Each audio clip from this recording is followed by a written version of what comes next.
দুটো বেলেটি দুটো good morning বন্ধুরা।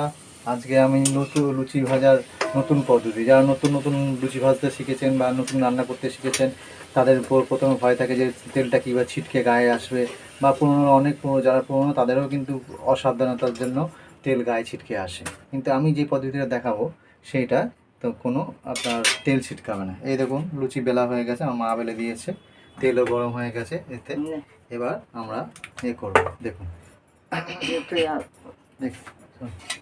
এই দেখুন খুন্তিটা নিলাম, এটা রাখবেন আস্তে করে, আমি এক হাতে করছি বলে বোঝা যাচ্ছে। এই হচ্ছে লুচিটাকে ধরে খুন্তিটার উপর দিয়ে দেবেন, ঠিক আছে? খুন্তিটার উপর দিয়ে আস্তে করে এই দেখুন কীভাবে ছাড়বেন, দেখুন এই দেখাচ্ছি, এরম আস্তে করে উল্টে দিয়ে দেবেন, আস্তে করে উল্টে দিয়ে দেবেন এবং আস্তে আস্তে করে এটা হালকা হালকা যেন লুচি ভাজি প্রেস করতে থাকবেন।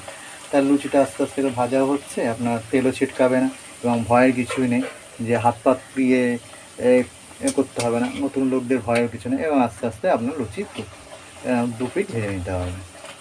যদি কড়া ভাজতে চান তাহলে কড়াভাবে ভাজবেন, আর যদি হালকা খেতে চান আপনার উপরে, সেটাই নির্ভর করছে, হালকা করে ভেজে নেবেন। তাতে কী হবে, আপনার লুচিও ভাজা হয়ে গেল, লুচি এবং আপনার মনে যে ভয়টা থাকে সেটাও কেটে যাবে এবং সুন্দরভাবে লুচি ফুলবে। এ দেখুন আমি অনেকগুলো ভেজে রেখেছি, এই দেখুন সুন্দরভাবে লুচি হয়েছে। এইভাবে লুচি করতে হবে, ব্যাস। এতে করলে আপনার এই দেখুন লুচি ভাজা হয়ে গেছে। এক হাতে বলে একটা অসুবিধা হচ্ছে, এই দেখুন কিন্তু লুচিটা ফোলেনি, কিন্তু প্রত্যেকটাই ফুলে, এইটা ফোলেনি।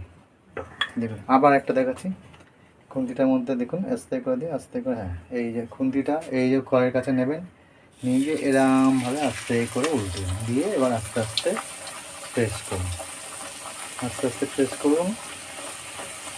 আর স্বাস্থ্যের জন্য আমরা আজকে আটার লুচি করছি, কেন ময়দার লুচি খাই না, আমরা আটার লুচি খাচ্ছি, ঠিক আছে?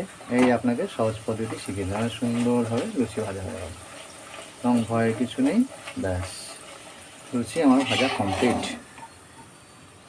না দেখো